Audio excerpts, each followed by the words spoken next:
continuação deste livro sensacional, Mais Esperto que o Diabo, Napoleon Hill.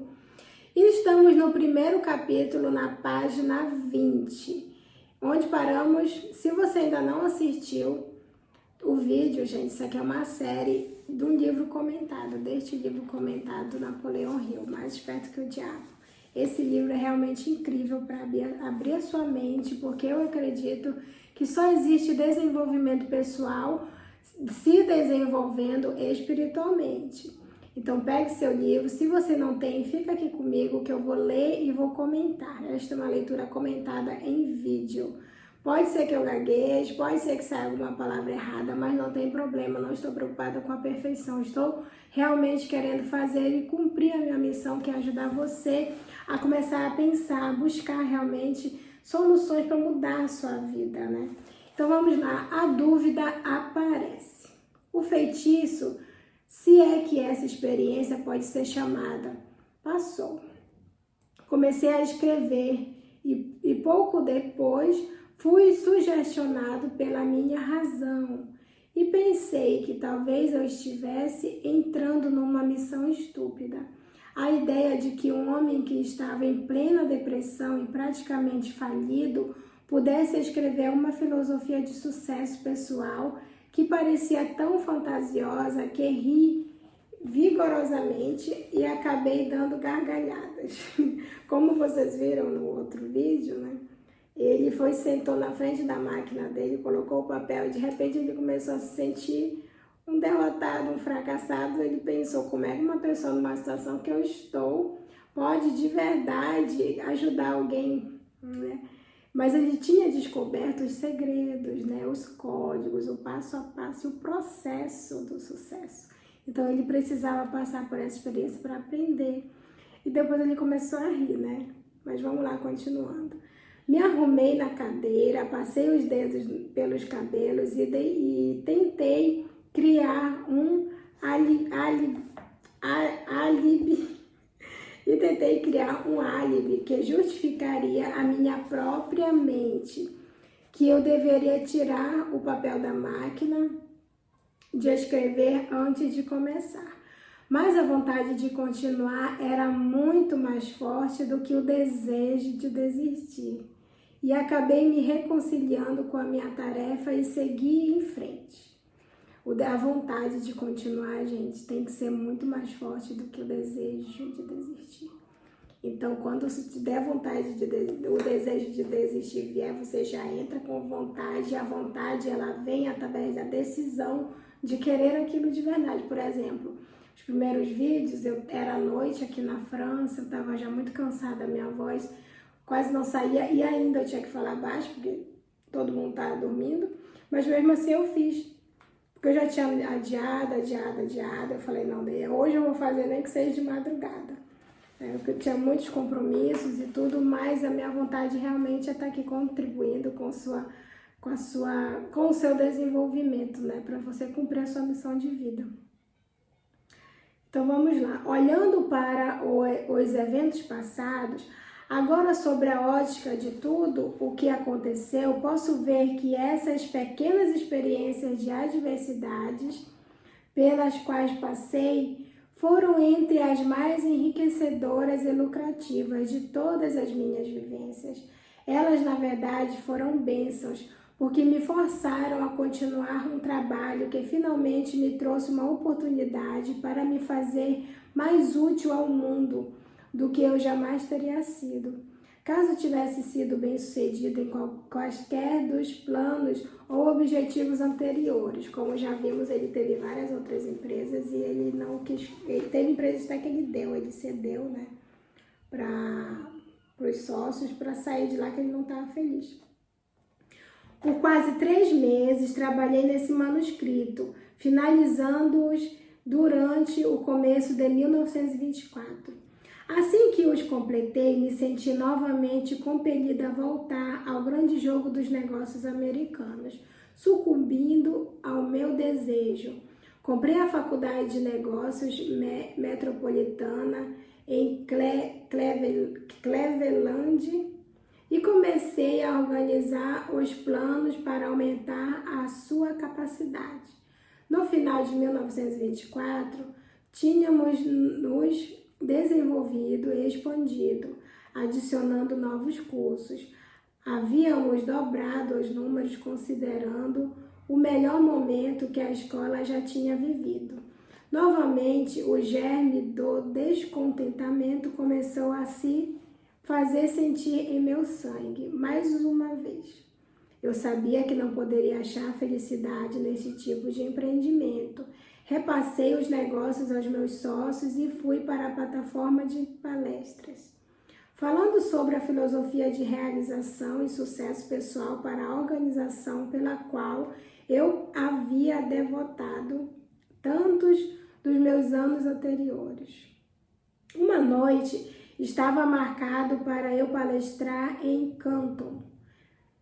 O destino, ou o que quer que algumas vezes pareça mudar o futuro dos homens, não importasse o quanto eu tentasse lutar contra ele, novamente me colocou cara a cara com uma nova e muito dolorosa experiência. No meu auditório em Canton, estava sentado Dom Mellet, responsável pela publicação do Canton Daily News. O Sr. Mellet ficou tão interessado na filosofia de realização e sucesso pessoal da minha palestra naquela noite que me convidou para visitá-lo no dia seguinte. Essa visita resultou em um acordo de parceria que era para ter acontecido no dia 1º de janeiro seguinte, quando o Sr. Mellet planejava renunciar ao cargo de chefe da publicação, era um jornal, né, pelo que eu estou entendendo isso, para se encarregar do negócio e da publicação da filosofia na qual eu estava trabalhando. Contudo, em julho de 1926, o Sr. Mellet foi morto por Pat McDermott. Gente, eu falo francês, eu não falo inglês. Mas vamos lá. Uma figura carimbada do submundo. E um policial de Canton, sendo ambos posteriormente sentenciados à prisão perpétua. Ele foi morto porque estava expondo ao seu jornal uma ligação entre os bandidos e alguns membros da polícia de Canton. O crime foi um dos mais chocantes que a era da proibição já produziu. O acaso salva minha vida. Na manhã seguinte, à morte do Sr. Mellet, fui chamado no telefone por uma pessoa desconhecida que me alertou de que eu teria 1 hora para sair de Canton e de que eu poderia ir voluntariamente dentro de 1 hora, mas se eu esperasse mais tempo, provavelmente iria dentro de um caixão. Minha associação com o Sr. Mellet havia aparentemente sido mal interpretada. Seus assassinos, de certo, acreditavam que eu estava conectado de forma direta à exposição que ele havia fazendo em seus jornais. Não esperei acabar o meu limite de 1 hora, mas imediatamente entrei no meu carro e dirigi para a casa de parentes nas montanhas, a oeste da Virgínia, onde fiquei até que os assassinos tivessem sido colocados na prisão. Essa experiência veio bem dentro da categoria descrita pelo Sr. Carnegie como uma emergência que força homens a pensarem. Gente, quando a gente foge do nosso propósito de vida, né? Deus, ele põe a gente em situações para pensar, né? Para aprender o que é que vai fazer, para onde vai fazer o chamado ou vai ficar, né, nesse vai e não vai, né, gente? Pela primeira vez na vida, conheci a dor do medo constante. A minha experiência de alguns anos anteriores em Colombo já havia preenchido a minha mente com dúvida e indecisão temporária. Mas essa preencheu a minha mente com medo que parecia impossível de remover. Durante o tempo em que eu estava escondido, raramente deixava a casa à noite. E quando saía, mantinha minha mão em uma pistola automática levada no bolso do casaco, mantida destravada para ação imediata. Se um automóvel estranho parasse em frente à casa onde eu estava escondido, eu ia imediatamente para o porão e, com cuidado, escrutinava os seus ocupantes através das janelas. E ficava olhando, né? Quem era que estava naquele carro. Depois de alguns meses, convivendo com esse tipo de experiência, meus nervos começaram a sentir. A coragem sumiu por completo, assim como a ambição que eu tinha em meu peito durante os longos anos de trabalho em busca das causas do sucesso e do fracasso também partiu. Vagarosamente, passo a passo, me senti caído num estado de total letargia, da qual eu temia que jamais conseguisse emergir. O sentimento deve ter sido o mesmo que aqueles que pisam na areia movediça sentem, quando se dão conta de que cada esforço que fazem para tirá-los da areia apenas leva mais para o fundo. O medo é uma areia movediça que se retroalimenta. Quando eu li essa parte, gente, o que eu pensei? Eu me identifiquei com ele, porque eu também sinto medo, assim como você sente medo. Eu falei, nossa, muitas pessoas aí no YouTube que falam sobre Napoleão Hill só conta que ele foi o criador, né, das leis de sucesso e do fracasso, ele desvendou. Quer dizer, ele não foi o criador, né, mas ele foi o criador de ter organizado, né, todas essas ideias, todo esse processo, esse passo a passo. Mas a gente vê que ele era também ser humano. Ele também sofreu, ele também sentiu medo, ele também se escondeu, mesmo sabendo, né, como é que chegava para ser uma pessoa bem-sucedida, para ter sucesso ou fracasso. E aqui ele conta que ele passou por tanto tempo com medo, que o medo começou a tomar conta, né, das células do corpo dele. Quando eu li essa parte, eu lembrei desse livro aqui, do Dr. Joe Dispenza, Como se tornar sobrenatural. Ele fala, né, hoje é cientificamente comprovado que se a pessoa passa por muito tempo em pânico, com medo, com preocupação, com estresse, o corpo dela começa a liberar aquela química, como se aquele medo tivesse constantemente, todo dia na vida dela, todo dia. Entende? Era isso que ele estava sentindo. Então, se você está sentindo medo constante, preocupações constantes, você tem que fazer algo para sair dali, né? Procura agradecer, procura planejar. Então, comece a agradecer, comece a fazer planos, sonhe alto, planeje como eu posso chegar até ali, como eu posso ter uma casa melhor, comprar um carro melhor, como eu posso viajar. Comece a procurar resposta na sua mente, porque senão o medo vai te engolir. Procura esperança, tenha esperança. Imagine uma vida melhor, sinta uma vida melhor. Você vai expulsar o medo através da fé, praticando a fé, né? Acreditando que sempre algo melhor vai acontecer. E se a semente da insanidade estivesse presente na minha constituição física, certamente ela teria germinado durante esses meses, subsistindo como morto-vivo. Indecisão completa, sonhos irresolutos, dúvidas e medo eram tudo o que a minha mente experimentava dia e noite.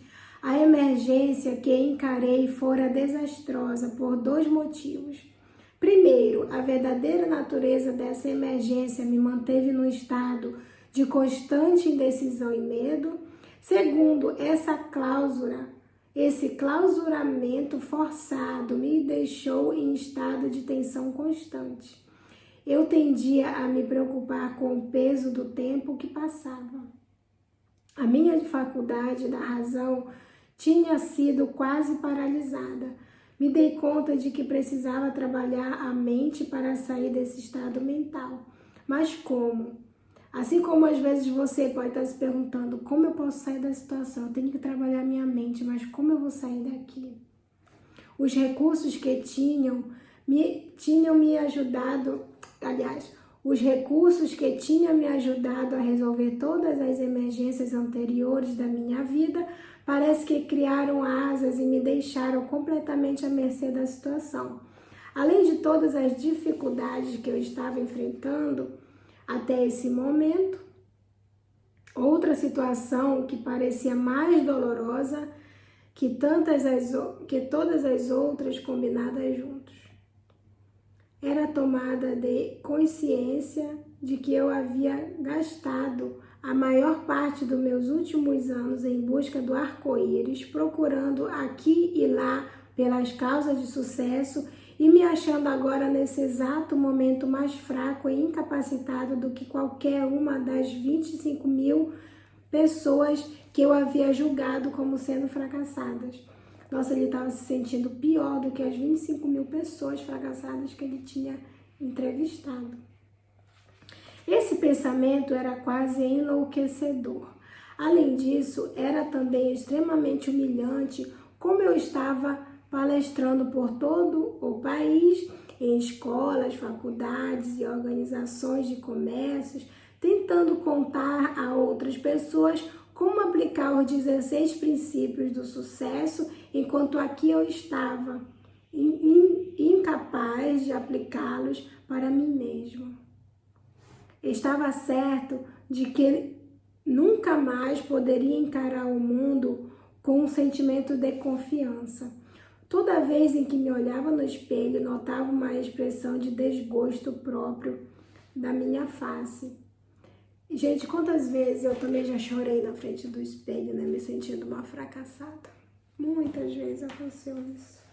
E saber que existem homens que se sentiram bem piores do que nós e conseguiu sair de lá e deixou esse legado, né? Deixou um legado muito grande esse homem. Pesquisem sobre a vida do Napoleão Hill que vocês vão entender de quem eu estou falando.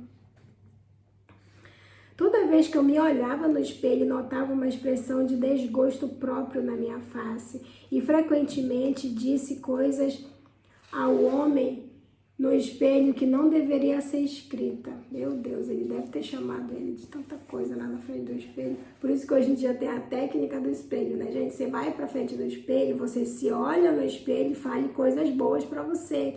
Eu sou vencedora, eu vou conseguir, eu sou um sucesso, eu sou poderoso, eu sou uma pessoa de fé, eu vou conseguir tudo o que eu quero, eu já realizei todos os meus sonhos. Porque se você não falar coisas boas pra você, não espere que o mundo, outras pessoas não vão dizer, né? Eu havia começado a tomar o lugar na categoria dos charlatões que oferecem aos outros um remédio para a cura que eles não conseguem aplicar com sucesso a si mesmo. Como tem gente por aí, né? Vendendo coisas que não aplica nem na própria vida. Os criminosos que assassinaram o senhor Melete foram julgados e mandados para a prisão perpétua. Por isso, seria perfeitamente seguro, considerando onde eles estavam, sair do meu esconderijo e novamente tocar o meu trabalho. Contudo, não conseguia sair, porque agora encarava circunstâncias mais aterrorizantes do que aquelas que havia sido criada pelos assassinos. A experiência destruíra qualquer tipo de iniciativa que eu havia tido. Eu sentia uma influência de tal modo depressiva que tudo parecia um pesadelo. Estava viva e poderia me mover, mas não conseguia pensar em um único movimento por meio do qual eu pudesse continuar a procurar pela meta que eu tinha estipulado para mim mesmo. Baseado na sugestão do Sr. Carnegie, estava rapidamente me tornando indiferente, não apenas a mim mesmo, mas pior ainda, começava a me tornar mal-humorado e irritado com aqueles que haviam me oferecido abrigo durante a minha emergência. Encarei a maior emergência da minha vida. A menos que tenha passado por uma experiência similar, você não consegue imaginar como me senti. Tais experiências não conseguem ser descritas para serem entendidas, devem ser sentidas. Bom, aqui eu paro, né? essa leitura. Eu vou continuar no próximo vídeo, mas vamos analisando, gente. Ele tinha sido ameaçado de morte, já estava com 16 princípios do sucesso na mão e não conseguia aplicar nem na própria vida. Se ele conseguiu sair dessa situação, eu acredito que você não está pior do que ele, né? Se você parou aqui nesse vídeo, foi para aprender, ou foi porque me conhece, ou porque conhece, né, esse livro, ou por curiosidade. Mas pense bem, não importa a situação que você esteja, você está passando por isso porque você sentiu o mesmo sentimento por muitas vezes. Você liberou aquela química no teu corpo, né, do medo, do estresse, da preocupação constantemente. E para essas químicas saírem do teu corpo, você vai ter que começar a sentir coisas boas. Vai agradecendo pelo que você tem na sua casa, na sua vida. Agradeça pela sua saúde. Ah, estou doente, Kelly. Ok, tá doente, mas agradece pelo seu braço, pelas suas pernas, pelos seus olhos, pelos seus cabelos, pelos seus filhos, pela sua roupa, pela sua casa, pelos seus copos, pela água. Procure agradecer, gente. Agradeça. E comece a fazer planos para uma vida melhor. Se imagine saindo daquela situação. Feche os olhos e se imagine numa situação totalmente diferente do que você quer. Totalmente diferente do que você está agora. E imaginando o que você quer, aonde você quer chegar. Tá bom? Aqui eu me despeço de você. Comenta, compartilha, dá like. Me segue aqui. Pede para os amigos começar a me seguir, que eu tô com uma meta aí de 500 inscritos e bora comprar essa meta aí, gente. Eu planto na sua vida, você planta na minha. E não esquece que o sucesso, a prosperidade e a abundância, ela vem do cumprimento dessa lei.